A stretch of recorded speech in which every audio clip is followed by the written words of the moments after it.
bem-vindo ao primeiro módulo do curso de Cuidadores de Idosos, que a gente denominou de Envelhecimento e Saúde. Nesta primeira aula, a gente vai conversar sobre demografia e epidemiologia do envelhecimento no Brasil. Veja esta pirâmide etária. Nesta pirâmide etária populacional, você observa a base da pirâmide, que é constituída de pessoas até 5 anos de idade. Então, na década de 40, a base da pirâmide era muito maior do que o topo. Você está observando o que o último censo de 2010 mostrou, ou seja, mostrou uma redução das pessoas de 0 a 5 anos, das crianças, e um aumento das pessoas adultas e principalmente da população idosa. O que está ocorrendo no Brasil é isso que você vai ver aqui. Na década de 70, havia uma pirâmide. Havia, então, um grupo maior de pessoas jovens, de crianças, e um grupo pequeno de pessoas acima de 80 anos. Ao longo das décadas, observe que essa pirâmide vai se modificando, ela vai engordando, e quando chegarmos na década de 30, de 40 e de 50, observe que deixou de ser uma pirâmide. A gente vai ter uma inversão dessa pirâmide. A base da pirâmide, que é constituída de crianças de 0 a 5 anos, ela vai ficar menor que o topo da pirâmide, que é constituída de pessoas acima de 60 anos de idade. Então, veja que em 2050 nós teremos mais avós do que netos.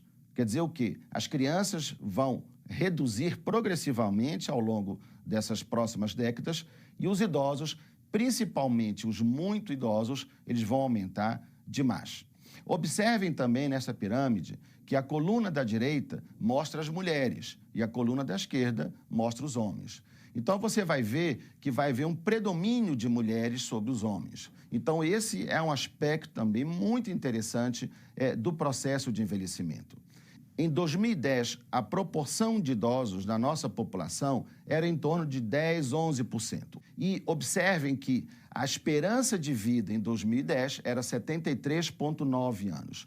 O que é a esperança de vida? É a expectativa média de sobrevida das pessoas. É claro que nós temos pessoas que vivem até 80, 90, 100 ou até 120 anos, mas a média no Brasil era 73,9 anos. Observem que essa média em 1980 era 62 anos. Em 2060 será 81 anos. Quer dizer o quê?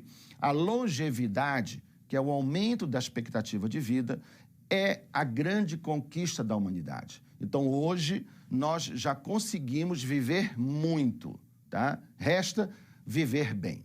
Observe que um dos determinantes dessa mudança da pirâmide etária é a redução da taxa de fecundidade. Observem que em 1980, a proporção de filhos por mulher era 4,4 filhos por mulher. Em 2010, está 1,8. Em 2060, 1,5. Quer dizer o quê? As mulheres estão tendo menos filho. Então, você está tendo uma redução da natalidade. E isso explica, em parte, por que a pirâmide etária está se modificando. Porque a gente está tendo cada vez menos criança e cada vez mais adultos e idosos, principalmente os muito idosos. A gente percebe um fato também muito importante no processo de envelhecimento populacional. É o aumento predominante das pessoas com 80 anos ou mais. Observe que, enquanto entre 60 e 69 anos houve um crescimento de 2,5 vezes dessas pessoas, acima de 80 anos, esse crescimento foi 5 vezes. Quer dizer o quê? O envelhecimento ele é caracterizado pelo um aumento maior da população octogenária, ou seja, pessoas com 80 anos ou mais, e das mulheres. Então, a gente vai ter, na nossa população, progressivamente, mais mulheres e mais pessoas com 80 anos ou mais. O que isso significa? À medida que a gente envelhece, o risco da gente adquirir incapacidades, ele aumenta. Nós vamos ver que não é a regra, mas aumenta. Então, pessoas acima de 80 anos têm um risco maior de adquirir incapacidades. Então, esse grupo de pessoas é o grupo de pessoas que mais cresce.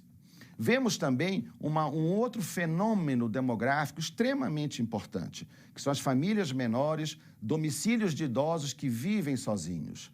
cada vez menos pessoas disponíveis para cuidar desses idosos. Então, é o fenômeno que a gente chama de ninho vazio. São essas famílias cada vez menores, cada vez mais nucleares, que têm 1 ou 2 filhos ou que não tenham filhos. E esses filhos, eles cresceram, eles casaram e foram morar fora, até mesmo em outros países. O percentual de idosos que vive sozinho no censo de 2010 foi 12,2%.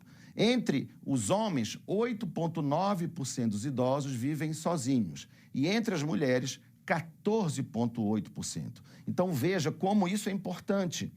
Cada vez mais, idosos morando sozinhos. Quer dizer o quê? Que esses idosos um dia podem precisar desse cuidado e vai ser necessário, então, uma estrutura de cuidado mais apropriada. E muitas vezes a família, os filhos, não estão disponíveis ou não estão em condição de assumir esse cuidado. Então, cada vez mais, você vai ser importante para essa estrutura familiar, para dar apoio a essa família cada vez menor, para ajudar a cuidar desse idoso que ele passou a ter uma incapacidade. Ele perdeu a capacidade de cuidar de si. Então, você vai ser fundamental para esse cuidado. Então, nesta primeira aula, nós vimos as questões demográficas e epidemiológicas do processo de envelhecimento. A próxima aula, a gente vai discutir o modelo multidimensional de saúde do idoso. O que é saúde do idoso? Até breve.